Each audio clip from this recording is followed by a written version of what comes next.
Okay. All right. So, welcome back to the Fitness and Family Podcast. I am so excited for our next guest, Kerry. Thank you so much for joining me on this wonderful first week into daylight savings time where it's getting darker right now. Yes, thank you for having me. I know it's almost dark. It's like golden hour here. Oh my gosh. And you're in, what was it, Pennsylvania you Yep, live? Okay. And Pennsylvania. then I'm right over in Ohio. So, I think this weekend we're bracing for like our first Arctic chill that's coming down. I don't know. It was funny. I was watching the Today Show today because that's what I do like every morning at work. I think it's like this thing like I do all the time. But it was Al Roker was saying polar vortex is coming. There's a limb that's coming off that's going to break into North America and get ready for it. I'm like, well, that's a wonderful description. Oh my gosh, I know. I heard something about like 32 degrees on Tuesday, and I'm like, gotta put the jackets on the kids. Jackets in the car seats are a nightmare. Like the whole Oh, thing. they're awful. Yeah. And then we're like being by the Great Lakes, like supposed to not get huge snow, but like we're supposed to get some snow. Oh And my I God, love I'm not snow, so ready. I'm like ready for it. Oh, you are? I was about to say I'm not ready for that. I think I'm one of the few. I think so too. All right. So, yeah, why don't you kind of give a background to our listeners a little bit about you? Sure. So I'm one of those people who was born to be a teacher. Like I really feel that. And I landed my dream teaching job, teaching seventh and eighth grade reading in the middle school that I also attended. So this was like my ideal job, my ideal location, which in teacher world is not, at least back when I was getting this position, was not easy to come by. So I like worked really hard for it. I taught in that classroom for 10 years. I loved it. Obviously, the shenanigans were a lot. Sometimes it's better to laugh at them than to cry at them, but still, I loved it. I felt like I was making a difference in like my students' lives. I felt like I had the like bubbly, outgoing personality um, to like really get through to them too. So not only to make a difference in their lives as people, but also to truly improve their reading ability from when they walked into my classroom to when they left at the end of each year. So I did it for 10 years, somewhere around year 8 or 9, I forget. I had my first son, so I have a 4.5-year-old, and it was really difficult, but I did go back to work. I strung a few pieces together of who was going to watch him between daycare and family, and I returned to work. When I was pregnant with my second son, that was the plan. And then he came and in true second born fashion, rocked my world. Um, and I just kept extending my maternity leave until I couldn't anymore because I couldn't go back to work. He wasn't sleeping. I wasn't sleeping. Nobody could console him, let alone Mhm. myself. I couldn't send him to daycare with my mom or mother-in-law or anything like that. So on maternity leave, I was researching different ways to make an income because I still need to contribute to our family. And that's when I kind of stumbled upon starting my own business. And I figured I'd use maternity leave to see if I could make it work financially. Um, and it did. So then I didn't return to teaching after that year of basically maternity leave. Okay. So you basically did what is like the Europeans. They have like what is it, like 1 year of maternity leave, like 6 months up to 1 year. They I really just let know. that whole bonding because it's like when you have a little kid, there's so much development that can happen in that year. And it's such a nice just kind of balance that they have over there where they let you spend the time with your kid. And maybe that goes with more of the laid back lifestyle they have, the better work-life balance. So you really got to learn after a year, you're like, I don't want to leave this. I like that. This works for me. I found, so you, sorry, there goes that cold. There's going to be some sniffing and coughing going on. So what did you find? What were you doing as your like online business at that time? Sure, yeah. So I started like virtual services, got my LLC. So my business name is Kerry Komarov LLC. Not creative in the slightest. And the reason behind that is because I literally just needed to get started. If I could have Yeah. sat here for weeks and months to figure out a business name, and nothing would have happened. So Started it, was pitching myself in Facebook groups looking for opportunities for people who needed like administrative work that could be done remotely and on my own schedule. I laugh around my own schedule because in reality it was around my son's Oh, it's always schedule. around the kids' schedule. So it's really 100%. funny that Yes. like it's funny when I think like I'm my own boss. Like no, a 2 and a 4-year-old are actually my bosses. But nonetheless, found them. And then I kind of branched out because I was like, I have way more skills. I was a teacher for a decade. I don't have to just be organizing Google Drives and clearing out people's email and responding to, customer service things. And that's when I kind of brought the creativity and strategy part of my business into it. So I call myself now a creative business strategist. Um, and it's really people who are either new to being an entrepreneur or have been well into it, but are looking to grow. So I kind of see where they're at and how, like, what their next logical step is. So that's like the strategy behind it. I give them all sorts of options. And then the creative part is whichever new pillar they want to add to their business, I take it over. So I either write their newsletters to their email lists or their monthly blog posts or create their Instagram posts. So yeah, I was just looking for people that needed basically somebody to do the work that doesn't directly make them money, but indirectly does make them money. Okay. I like that. It makes me think back to actually one of my favorite shows, and I'm going to disclose it, and you can think about however you want to think about me. Okay. But I love Vanderpump Rules on Okay. Bravo. I'm Okay. one of those, I'm a the ridiculous reality TV person, but one of the stars on there, Stassi, she always talked about how she doesn't want to do that side of the business.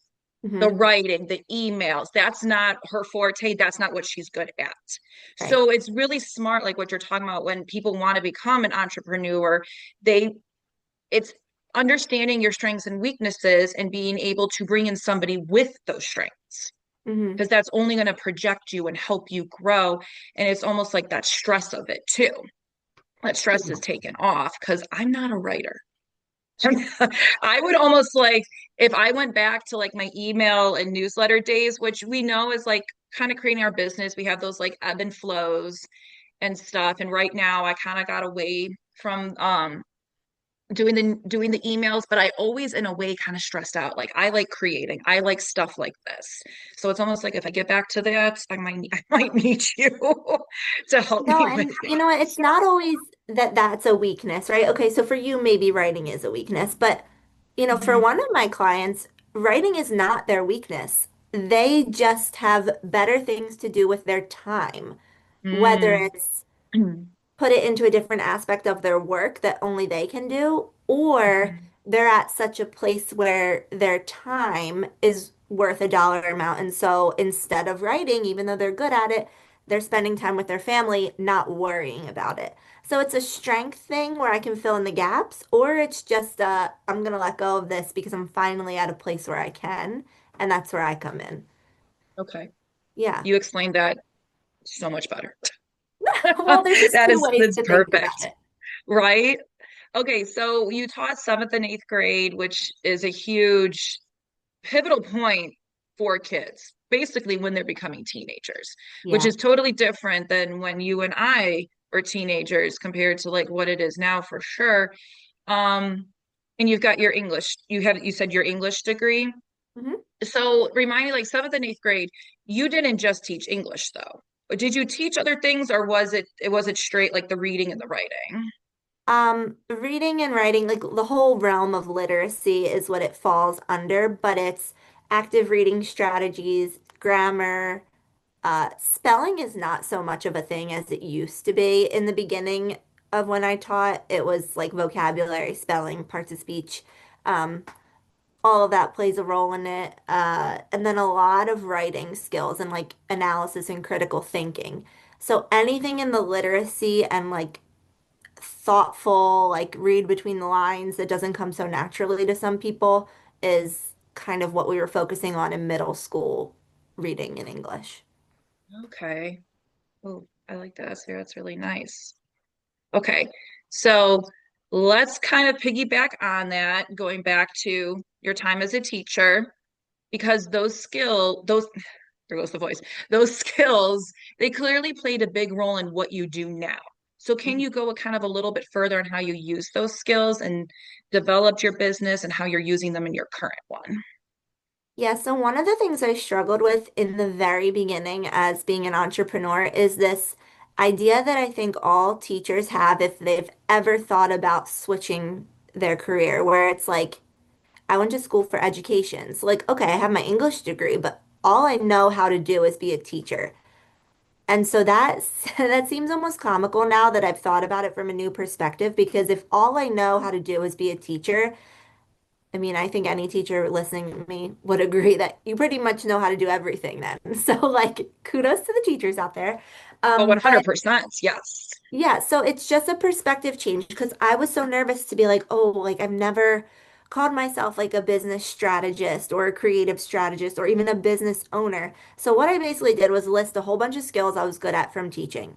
I was good at taking notes from IEP meetings. I was good at writing factual, like just facts on behavior reports. I was good at creating engaging lesson plans and like Google Slides presentations to get to a room full of very diverse seventh and eighth graders, whether they come from different backgrounds, different skill levels, different interests. I could engage them all at once because that was like part of my skill set. Um, all sorts of things, like coming up with different lesson plans, organizing them, chunking them out in like whole group, small group, independent work. And I thought about all of that from a different perspective, right? Like, okay, if I can make good looking slideshows, why can't I make a good looking carousel on Instagram? I can. If I can write factual notes about whatever behavior issue and I had to submit it to the office, why can't that be, writing SOPs? Like those are factual and step by step what you do, step by step what happened in the behavior. Um, I just feel like the whole timeliness of middle school too, like classes were 44 minutes, 4 minutes between classes. So if you're looking for a time management person and how to like really be efficient with their Mhm. time, that's also me. So I just had to look at all of my skills that I had from being a teacher and flip them to look at them in the eyes of not only what I was doing, like what I'm doing now creatively for business owners, but also as a business owner myself. Like I can run a business. I just led 130 13-year-olds. I actually think running 130 13-year-olds sounds more difficult. So like Mhm. it was just a Mhm. mindset change really, and that was so helpful. So I went from I'm not only a teacher to oh my God, like a teacher can do everything. Yeah. No, that definitely makes complete sense.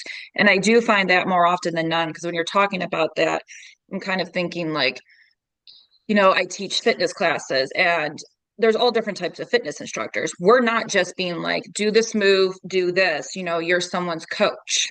Mhm. At the same time, someone may come to you about their struggles. So you have this empathetic side.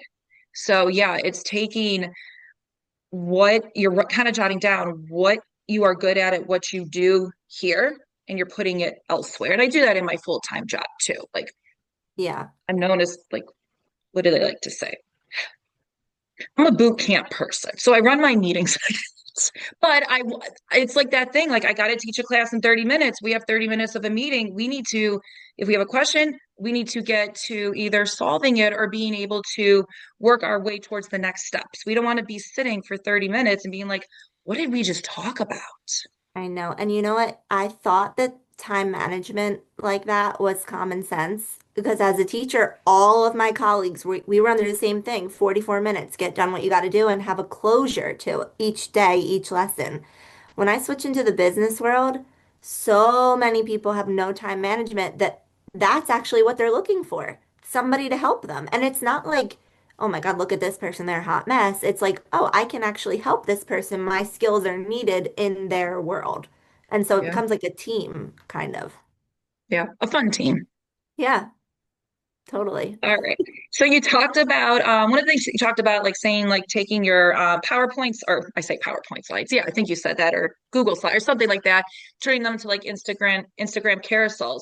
So do you divvy when in your job as a creative business strategist, are you involved in every single type of social media platform?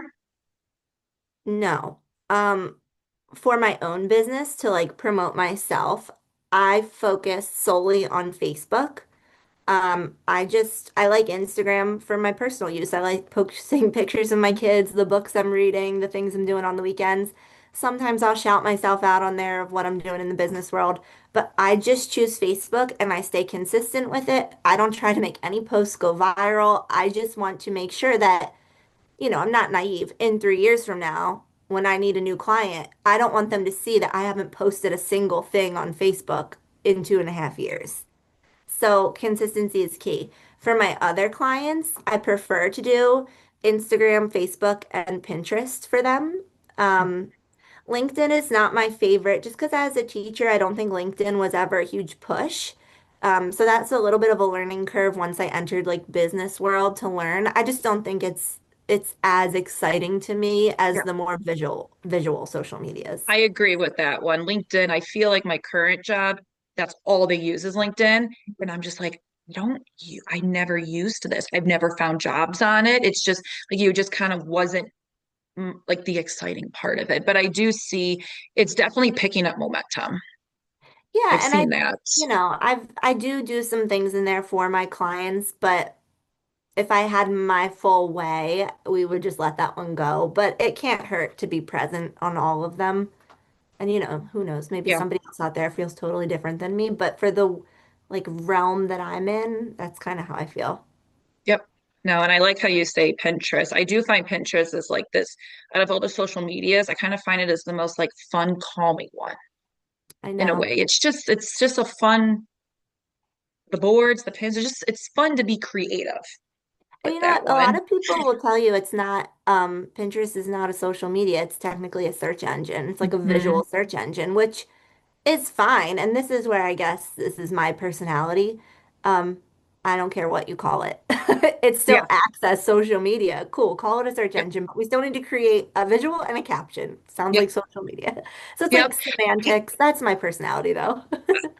No, no, it truly is. Like I like the fact with it that it's a search engine in that I've had people saving pins that I made 2 years ago. Yes. But I like that I can connect it to my YouTube videos. I can Yeah. connect it to like my lemonade recipes. I like how it's almost like that dual purpose Oh that yeah, I think that's it's the fun. lifespan of a pin is forever. Whereas Hmm. the lifespan of an Instagram post is like a couple seconds, Next to maybe not even. nothing. Like, I don't know, a story is literally 24 hours and but no one's going back, So No, Pinterest they is look definitely, forward.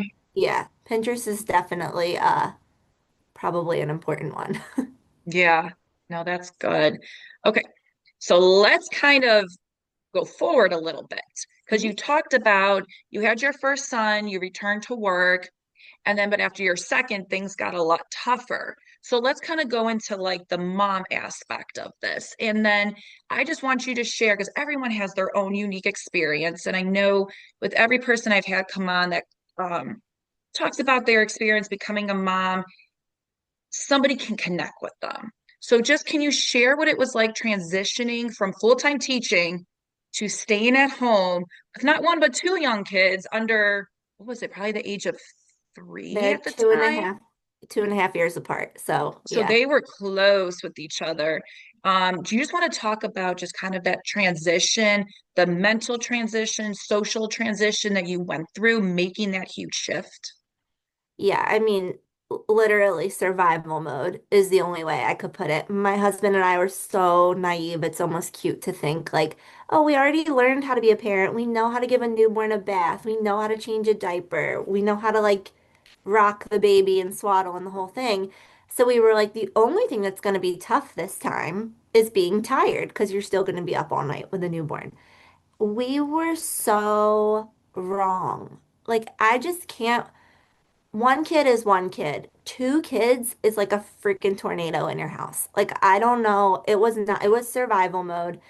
I was not in a good space. I had like decision paralysis. I couldn't decide on Oh. anything.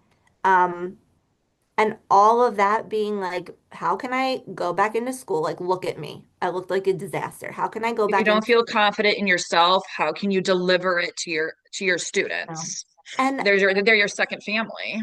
right. And you know what? Like every job is important. I'm not going to knock anybody's job because they're all hard in their own ways. But I will say that there's something to be said about exiting maternity leave and going back to like the corporate job or the stay-at-home job in like your cubicle, your home office, whatever, versus leaving maternity leave and going back into the classroom where you're literally putting on a show all day. Like the amount of energy it takes to do that versus sit at your computer and do work. Both are Mhm. meaningful, but one requires a lot more energy, and I just Oh didn't yeah. have it.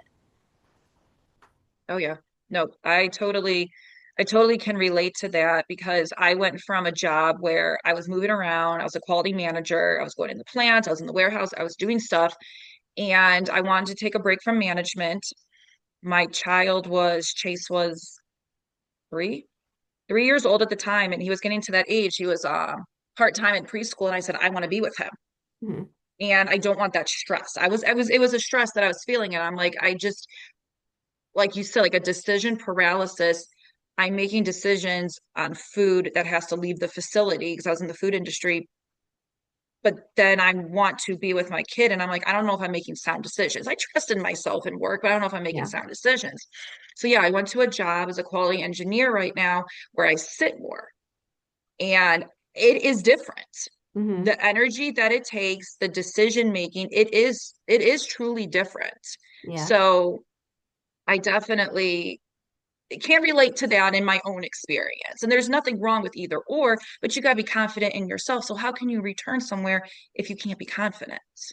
Yeah. And I just want to add in there that when people talk about like the village it takes to raise a child, I have the world's best village. Like I have probably the most help of any of my friends in my same situation, and I'm still sitting here telling you my world was flipped upside down. So for people who don't have a village like that, I don't know how people function because Yeah. I have help. Like I had a lot of help. My mom helps, my husband is extremely helpful, my stepmom, my mother-in-law, you name it. Like so Yeah. it's a lot. Moms are like superheroes. Oh my gosh. Yeah. You don't like to think of yourself like that because it's like you're just doing what you're just doing. You're Right. not thinking of yourself like I'm taking care of a human being. So you're like, I, yeah.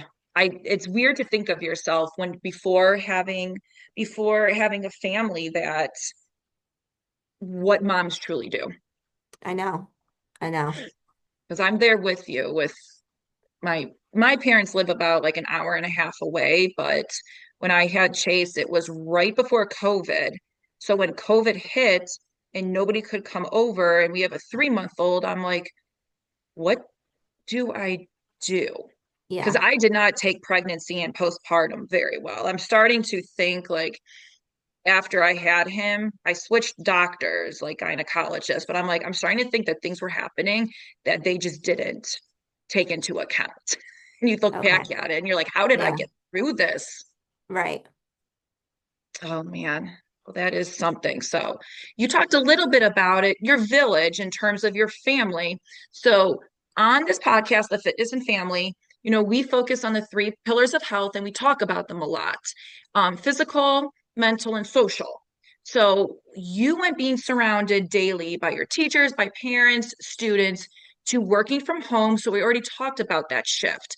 But then you didn't have that social circle anymore, which is so big. And it's one of those topics on this podcast that, it's people don't always talk about it because we're always kind of living it every day. So it's not something that we can go back and reflect on almost. So when you made that transition for the social health pillar, how did you build this up again? Yeah, so first I wasn't trying to build it up. I was like enjoying not being surrounded by tons of people. 'Cause like being in a middle school is a lot.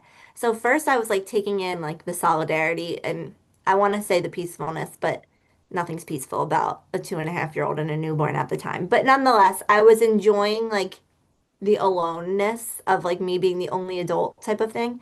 Um, and then eventually I realized like, if this is going to be long term, which I want it to be, like being an entrepreneur, literally a solopreneur, I should say, it's only me. It could Yeah. either be extremely lonely or I'm going to have to create the social aspects of this very antisocial job, basically. I think antisocial gets a bad rep. It's just maybe some people are better working independently and alone, but Mhm. nonetheless, went from lots of people in the school to literally nobody. So, I really kind of stepped out of the comfort zone and I joined different Facebook groups. I try to be like an active participant in there so that I'm building like rapport with people online. And a lot of well, most of my clients I'll never meet in real life because of where they live in the United States. Um, so I felt like I have to branch out, and online seems like a totally acceptable way to do it considering that my work is online. So I'm joining like various networking groups, various like girl former teacher groups I'm in, where you meet virtually, whether it's in the Facebook group or in a Zoom. Um, I'm part of a virtual mom community that I really enjoy with girls who, some of them live close to each other, like in New Jersey. I'm not as close, so I don't meet up with them in real life, but I'm carving out the time to do these things because I know that they matter. I can't just be alone all the time, even though I prefer the aloneness in the beginning, just because it's Hmm. such a difference. Um, but yeah, on top of that, when my son went to preschool, because we didn't have the option for preschool when I was a teacher, it was daycare because I couldn't go get him in the middle of the day. So, You're right. right. So it was daycare, and it's like you pick up, you drop off, and that's that. Mhm. Preschool, I drop him off at 9:15. I pick them up at 11:45. So I have this option to pick them up in the middle of the day. I'm making new friends. Obviously, the other moms picking them up in the middle of the day have some type of situation where they have free time in the middle of the day too. So they either stay at home mom or work from home mom with their own schedule. And we kind of like created this community and now it's so funny. It's like all summer we would get together once a week at a play date at a park and like not long after it started, we realized this isn't for the kids. Like this is for us. This is And for you. yeah, Let's the be kids honest. like Yes. the kids happen to be going down some slides and playing in some wood chips, but like this is for us. So I don't know. It's not like me to like go making new friends. I'm not like, no new friends person, Yep. but I wasn't like trying to make more friends. But I think by nature, I had the opportunity because I have more time in the day to do Zooms with people virtually to meet up in real life. So took a little bit of bravery, I guess you could say, Mhm. in the beginning, because at 30 something years old, do you really want to invest in like a new friend? It seems amateur, but actually it's not. And now I think some of these women that I've met recently are like my closest friends now. So I I really like that you shared that, and especially the word bravery, because it's so true. You know, you graduate college, you make friends like your first job. It's kind of just this natural thing that happens. You establish yourself, you get married, you have kids. You are in this routine so much, and you broke that routine so that, and then you were building a new one. So that word bravery is so important, and it just shows that it doesn't matter what age you are, and really being able to make new, and I believe it, making friends later on in life, yeah, those people do become your closest friends. mm, Because I can attest to that with stuff I've just kind of learned. I don't A lot of my friends from high school, they've moved away from the area and we keep in contact here or there, but everybody's life is so busy, you almost can't see each other. But you right. make these new friends and you're connecting in an adult level. And I love the play dates. Let's be honest, they are for the moms. The I kids are know. just there running off energy. They are really for the moms. I know. At one point we were like, should we just be bringing wine to these instead of coffee? And then of course, like, Yes. somebody in the crew is like, that's nice to think about, but let's not do it. So we were like, oh, okay, yeah, we definitely shouldn't do that. Yeah, it's that one person. They always say like there's those reels that are like those three, four types of friends. One is this is you. Two is this, this is you. And you're like, there's Yeah, always that one. I know. Oh, that is amazing. I want to quickly go over really quick because I went to your website and I love your website. It is jam-packed full of information. So I just want to know when you kind of set this up, what do you want people like right off the bat to get from it? Um, I want them to know who I am as a person because when and if we ever get the chance to meet, I want to hop on the very first call like we're not strangers. Because that's just kind of the personality I am, and I want you to know that before you actually speak to me. I think it makes the connection more genuine. I think it makes a working relationship, if we choose to get there, more clear, like you know what you're getting with me. Um, I don't know. I made it myself. It's I made it for free on Canva. I think it gets the Hmm? job done. I know it's wordier than like a web designer would suggest, but the fact that I made it myself and it does exactly what I need it to do, I'm happy. I'm happy with it. Tells you about my background, tells you about my Yep. services, and tells you about me as a person. Yep. That's what I like. It just, yep, all the way through so people know kind of what they're getting. Especially listening to this podcast, we'll direct people in the show notes to your website for sure. But I do like it. It's just this, like, it's almost like this homey approach. It feels like it's you. It's not like one of those like standard types that you Yeah, sometimes see. It's something that you put together. yeah. Well, that's perfect. Okay, so one last question Mhm. because we are going to be running out of time in just a little bit, though. I want to know, and this question always trips up people because I think they think too much about it. So I just want you to go with like your first gut answer. So, what if you could tell yourself, your younger self, one thing, what would it be? And then same for your future self. Ugh, my younger self. Okay. Whatever you decide to do in life, make sure it makes you happy. 100%. Because I can riddle off a whole bunch of examples of my life, my husband's life, where like there's so much thought and pressure into a decision. And it's like, but you only get one life. So is the decision going to make you happy? Because Mhm. a lot of times what makes the most sense isn't always what's best for your heart. So I feel like listen to your heart with some of the most decisions. I think it will lead you where you need to be at that time. Um, my future self, I just maybe it's a goal that I want for myself, but I just want, I'm like in this female empowerment era, and I just want to keep on empowering other females in whatever it is that they're up to, whether it's starting a business, getting back into the work world after taking time off, you name it. I want to like be in the background Cheering telling them you on. you're a badass and Good. doing it. Good. I like that. You're using, yes, you're using your life experiences too. Mhm. And you're like, you've got this. You're Yeah. not going to fail. You were going to learn and you're just going to get even better.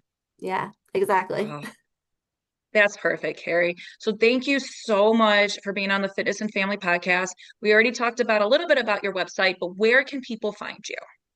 Definitely Facebook. Kerry Komarov. It's my profile pictures of me and my two boys when they were little. And yeah, I post all sorts of business stuff, but personally, my Instagram, if you just want to know a little bit more about me as a person. Oh, that's great. And I will post those direct links in the show notes as well. Well, Thank you. thank you again, Carrie, for being a guest on the Fitness and Family podcast. I had so much fun. If any of you guys have questions for Carrie, you know where to find her, or you can just leave a comment and I can direct you directly to her. Here goes my voice. And on Oh that my note, gosh. Well, this is what makes it fun. This is real life right now. yes, All right. So if you guys aren't already, make sure you follow the Fitness and Family Podcast. You can listen to it on a variety of on your favorite platform. And until next time, have a really good day. All right, bye.